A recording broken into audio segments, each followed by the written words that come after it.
Hi, my name is Michael Atman with Iconasys. Today we'll be doing a real-time workflow video communicating 360 product photography using strobe lights. We do have a lot of professional photographers and studios using our equipment, and we often get asked questions, how does kind of the process work when shooting with strobes? The example product that we'll be shooting is a shoe. And we're working with our Silver Series large turntable. This is computer controlled, and it's automated 360 capture process through our ShutterStream 360 software. We're also working with a larger platform for the turntable. It's a 24-inch platform. So I'm first going to place this just on top in the center. And we've got some rubber feet underneath that just to ensure that the platform won't slip. And we'll take our shoe and place it in the center of the turntable. It's always easy when centering objects, if you just look down directly over top of the object, to kind of find the correct position. As far as our lighting setup, the strobes are 300 watts. They're actually a strobe that we've recently designed. So it's just a prototype product that we're looking to market in the near future. The way I've got the light set up is again, a total of 3 lights, each at 300 watts. I've got 2 of the lights in the back with an 18 by 24 inch softbox. There's no diffuser in the front of the softbox, so these are going to just be pointed directly at the white backdrop sweep that we have. And they're set to about 50% power. And then I'm working just with one strobe directly kind of over top of the camera, shooting slightly down at an angle. And this is a little strip box. It's about probably about 30 inches by 8 inches, and that's going to be responsible for lighting our product. And I've set this to about 30% power. So let's go ahead and get started. We're going to turn it over to the software, and we'll walk through the workflow and kind of communicate these steps required when shooting 360 product photography with strobes. Okay, so we've launched the software, and what we're seeing here in the middle, that's a live view window, so a real-time preview of what the camera sees. And right now it's obviously a little bit dark. I had my camera settings for my strobes set, so what I want to do is change my camera settings, and we're going to kind of set a modeling mode profile. So we're just going to expose this a little bit more correctly, just so we can kind of see what's going on. I'm going to hit this save button here, and when I hit save, I'll just write modeling mode, and that will be retained inside of the software, so that when I'm ready to get started shooting, or next time I go and place my next product on, I can just go to the drop down and access the modeling mode. It'll automatically revert back to these camera settings. So what we want to do now, I guess first and foremost, is just we're going to kind of go through the image composition steps here. So I want to first, I'm going to zoom in on my product, and I can see it's a little bit out of focus. So we're going to have full control over our camera settings. I just made one click to the focal point adjustment, and it looks like it's brought that back into focus. So now that we've set a manual focus, it's going to retain that focal point for every single shot over the 360 rotation. The next thing that we're going to do is enable our crop marker and kind of predefine a crop area over top of our subject. And we want to use that in conjunction with the pre-rotate. So I'll hit the 360 button up in the top right corner of the software. We're going to choose our correct turntable model. And what I want to do is a preview rotation. So I'm going to choose my direction. We'll say counterclockwise because this is a left shoe. And we're going to do a pre-rotate of 360 degrees as denoted here. We do have full control over the turntable speed by this slide bar as well. I'm just going to leave it in the fastest speed. And what we really want to do in this step is just as it rotates, first visually ensure that our object is shooting or is spinning in the center of the turntable. And the second thing that we want to do is just really adjust our crop marker so that as our object rotates, it doesn't fall outside the crop marker, and we can also ensure that we have kind of an even crop on the left and the right side of the object, like we can see here. You'll also notice this circle in the middle of the crop. That defines where the center of the crop is. So you always want that little circle from the crop area in the center of the product. So that looked pretty good. Our object was spinning on axis. Let's go ahead and rotate our turntable. Let's say another, well, we'll put another 15 degrees. Maybe that'll give us kind of a better, well, let's do 30 degrees. And we'll use that for our first shooting angle. Now what we want to do is define the number of frames. So we're going to choose, we have a bunch of defaults here. Users can enter any value in here up to about almost 9,000 frames. We're going to choose just 48 for the purpose of this demo.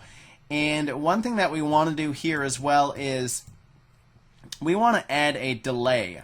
The strobes that I'm working with do take a little bit of time to recharge. I'm not using a power bank with them, so I'm going to put about, let's put 3-second delay. So it'll be turn, stop, wait 3 seconds, then capture. That'll give these strobes plenty of time to recharge. And now that we've kind of defined our 360 shooting, let me go ahead and kind of turn off the modeling lights.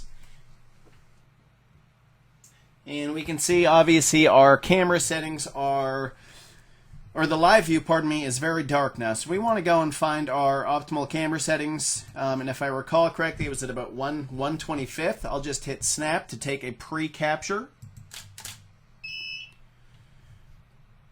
And looking at that image, it looks pretty much perfect. So what I'm going to do here is let me just click, and I'm just going to remove that image here. I'll delete that. And one last thing that we could do if we wanted, we could actually save this profile as strobe mode. So that way, and I'll just quickly show you here, let me just hit exit. We're going to see in the drop down we have our modeling mode and our strobe mode. So we're going to be shooting in our strobe mode. I'm going to hit start to automate the 360 image capture process.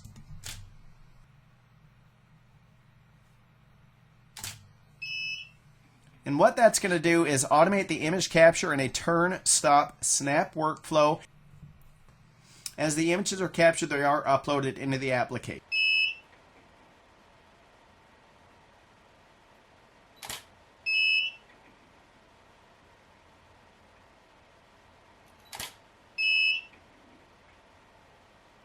Alright, so now that we've completed our 360 image capture, we can see there's a total of 48 images at the bottom. We can select and view each one of these if we want. What I'm going to do is select all in a batch process and enter into the editing tools. Now that the images have been imported into the editing area, first I'm going to inspect. A lot of our customers require pure white backgrounds. As previously mentioned, I was working kind of with a high key lighting technique. And if you look up here, if you follow the mouse, the RGB color value, you can see we are pretty close to pure white, but not entirely along the bottom here. So what I'm going to do is I'm going to use a white point tool. We could also do this adjustment through our levels or curves. But with white point, what that is going to do, if you're unfamiliar, is it's going to select an individual pixel, and it's going to make every pixel lighter than that pure white.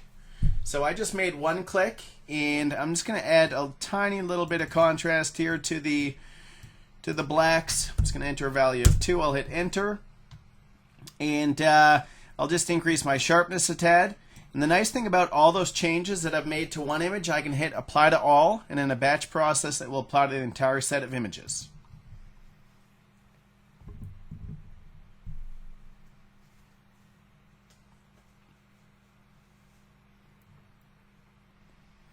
Now that we've completed our levels adjustments and adding sharpness, we could dive in and do a little bit more. For instance, we do have an automated background removal tool.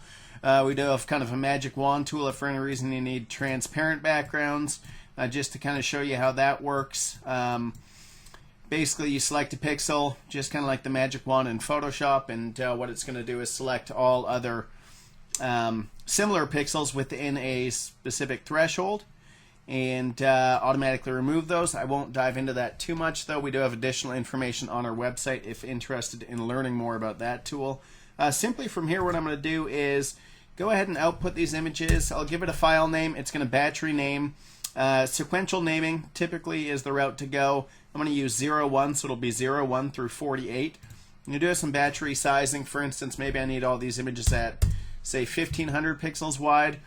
And I'll choose my output location, and I will hit OK. And in a batch process, that's going to output the entire set of images through one click.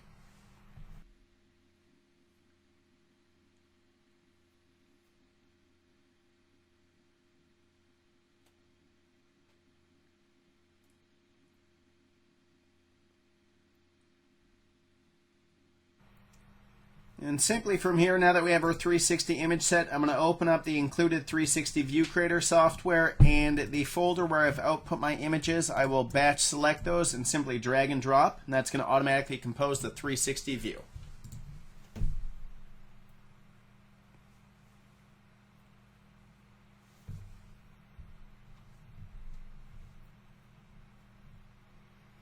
And there we can see what we've created. Now these are fully customizable. First thing probably what we'll do is add a project title, meta description,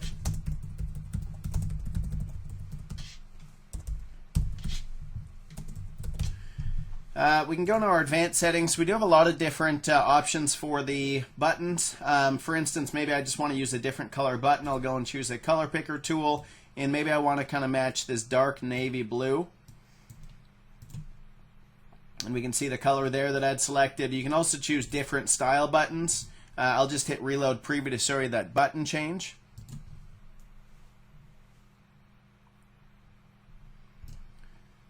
And obviously these are user interactive, so click and drag, hit play, hit pause.